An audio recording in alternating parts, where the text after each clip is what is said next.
दूर किसी जंगल में कालू कौवा और गोरी कवि रहा करते थे। कालू कौवा और गोरी कवि जो एक बेरोजगार कौवा और कवि थे, उनके पास करने के लिए कोई काम ना था। बस वह सुबह से शाम तक किसी न किसी पक्षी का दाना चुराते थे और उसे ही खाया करते थे। कालू जी, जंगल में सभी पक्षी के पास किसी ना किसी चीज का दुकान है। हमारे पास तो वह भी नहीं है। गोरी जी, आप ठीक बोली हैं। जंगल में सभी पक्षियों के पास छोटा मोटा काम करने के लिए दुकान है। हमारे पास तो वह भी नहीं है। कालू जी, क्यों नहीं हम लोग किसी चीज का दुकान खोल लेते हैं।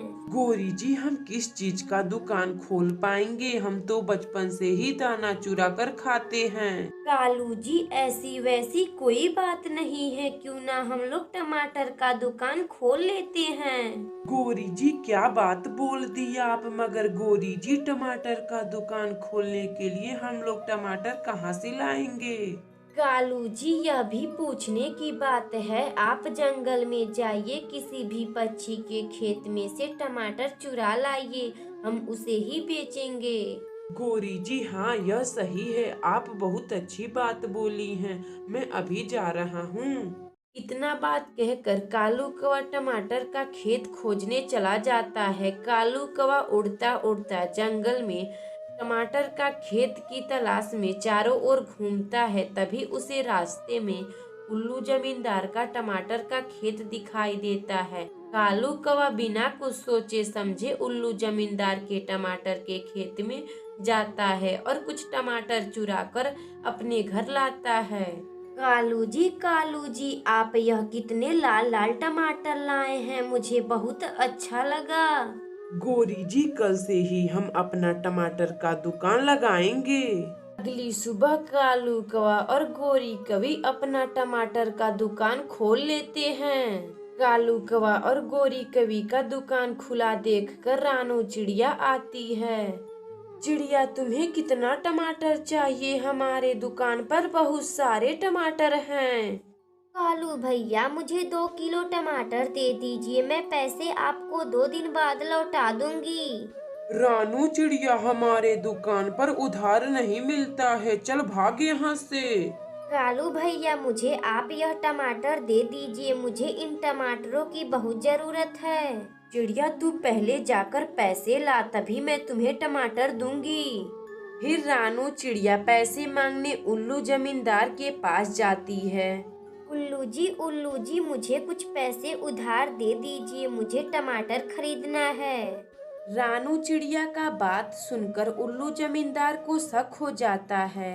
ये लो चिड़िया, 200 रुपये, इसे लेकर जाओ और तुम टमाटर खरीद लेना।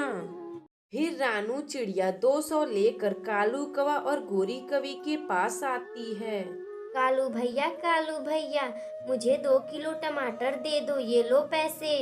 कालू जी, आप इस चिड़िया को 2 किलो टमाटर तौल कर दे दीजिए। फिर कालू कौवा चिड़िया को 2 किलो टमाटर तौल कर दे देता है। उस दिन से कालू कौवा अपना टमाटर का दुकान लगाकर खुशी खुशी रहने लगता है। अगर आपको यह कहानी अच्छी लगे तो वीडियो को लाइक करें और चैनल को सब्सक्राइब करें और बेल आइकन को दबाना ना भूलें। हमें कमेंट बॉक्स में बताएं कि हमारी कहानी आपको कैसी लगी। दूर किसी जंगल में कालू कौवा अपनी पत्नी गोरी कवि और बेटे गोलू कौवा के साथ रहा करता था। कालू कौवा और गोरी कवि जो एक चोर पक्षी थे, वह हमेशा किसी न किसी पक्षी का खाना चुरा कर अपना गुजारा किया करते थे। कालू जी, आप मेरे बेटे गोलू कौवा को चोरी करना सिखा दीजिए। गोरी जी, आप इसे चोरी करना सिखाएंगी? इसे किसी अच्छे से स्कूल में पढ़ने के लिए भेजिए। कालू जी, मेरे बेटे को चोर ही बनना है, चोर का बेटा है तो चोर ही बनेगा, कोई दरोगा थोड़ी ना बनेगा। हाँ माँ, मैं चोर ही बनूंगा, मैं पापा से भी बड़ा चोर बनकर आपको दिखाऊंगा। बुढ़ापे में आप लोगों को कहीं दाना ढूंढने नहीं जाने दूंगा। तो ठीक है बेटे, मैं कल से ही तुम्हें चोरी करने ले चलूंगा। इसी तरह रात गुजरती है। दूसरी रात कालू कौवा अपने बेटे गोलू कौवा को चोरी करने ले जाता है। पापा वह देखिए टूनी आंटी का घर, चलिए हम लोग टूनी आंटी के घर में चोरी करने चलते हैं। नहीं गोलू, हमें चोरी करने से पहले कुछ बातों का ध्यान रखना चाहिए। पापा हमें चोरी करने से पहले किन किन बातों का ध्यान रखना चाहिए? गोलू, हमें चोरी करने से पहले कुछ बातों का ध्यान रखना चाहिए। सबसे पहली बात तो हमें चोरी करते समय चारों ओर देख लेना चाहिए कि कोई हमें देख तो नहीं रहा है। पापा हमें चोरी करने किसी के घर में कैसे जाना चाहिए? गोलू बेटे, हमें चोरी करने के लिए किसी के घर में चुपके से जाना चाहिए। पापा चोरी का सामान हमें किसी के घर से कैसे ले जाना चाहिए?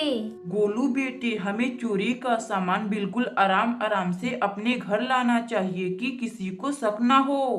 पापा वह देखिए टूनी आंटी सोई हुई हैं। अब मैं उनके घर में चोरी करने जा रहा हूँ। गोलू बेटा, मैंने तुम्हें जितनी बार सिखाया हूँ तुम उन बातों का ध्यान रखना। तुम कभी भी चोरी करते समय पकड़े ना जाओगे। फिर कालू कौवा का बेटा गोलू कौवा चोरी चुपके से टूनी चिड़िया के घर में जाता है। वह देखता है कि चिड़िया सोई हुई है। गोलू कौवा आहिस्ता आहिस्ता चिड़िया के पास जाता है और चिड़िया का दाना चुरा कर अपने घर लाता है। माँ, मैं चिड़िया आंटी का दाना चुराया हूँ। मैं पापा से भी बड़ा चोर बनकर आप लोगों को दिखाऊंगा। हाँ मेरे बेटे गोलू, तुम पापा से भी बड़ा चोर बनना। इसी तरह बातें कर कर कालू कौवा का बेटा गोलू कौवा सो जाता है। अगली सुबह चिड़िया देखती है कि उसका दाना कोई पक्षी ने चुरा लिया है। फिर वह दाना लाने जंगल में चली जाती है। तभी रास्ते में उसे कालू कौवा और गोरी कवि का बेटा गोलू कौवा दिखाई देता है। वह गोलू कौवा से दाना लाने के लिए उसे चलने के लिए पूछती है। गोलू, मैं बहुत दूर जा रही हूँ दाना लाने, तुम मेरे साथ दाना लाने चलोगे? आंटी जी क्यों, क्या हुआ? आप तो कल ही दाना लाई थी। गोलू बेटे, मेरा दाना कोई पक्षी ने चुरा लिया है। मुझे फिर से भूखे ही रहना पड़ेगा, इसीलिए मैं दाना लाने आज फिर से जा रही हूँ। आंटी जी तो ठीक है, मैं आज से ही आपके साथ दाना लाने चलूँगा। फिर गोलू कौवा टूनी चिड़िया के साथ दाना लाने जंगल में बहुत दूर जाता है। जाते जाते 2-3 घंटे लग जाते हैं। तभी एक जगह गोलू कौवा चिड़िया से बोलता है। आंटी जी दाना लाने हम लोगों को कितना दूर जाना पड़ेगा? हम लोग तो बहुत दूर ही आ गए हैं, ना जाने यह दाना कब मिलेगा। गोलू बेटा, दाना बस कुछ ही दूर पर है। अब हम दोनों दाना के एकदम करीब हैं। गोलू कौवा चिड़िया के साथ दाना लाकर अपने पिता कालू कौवा और माँ गोरी कवि को देता है और उन लोगों से बोलता है। माँ पापा, अब मैं चोरी नहीं करूँगा। यह दाना चिड़िया आंटी बहुत दूर से लाती हैं और हम लोग यूं ही उनका दाना चुरा लेते हैं। अपने बेटे का बात सुनकर कालू कौवा और गोरी कवि को बड़ी दुख होती है। वह लोग अपने बेटे से बोलते हैं। गोलू बेटा, अब हम लोग किसी पक्षी का दाना नहीं चुराएंगे, खुद ही लाएंगे और उसी को खाएंगे। उस दिन से कालू कौवा का परिवार बिना किसी के घर से चोरी कर कर खुशी खुशी रहने लगते हैं। अगर आपको यह कहानी अच्छी लगे तो वीडियो को लाइक करें और चैनल को सब्सक्राइब करें और बेल आइकन को दबाना ना भूलें। हमें कमेंट बॉक्स में बताएं कि हमारी कहानी आपको कैसी लगी।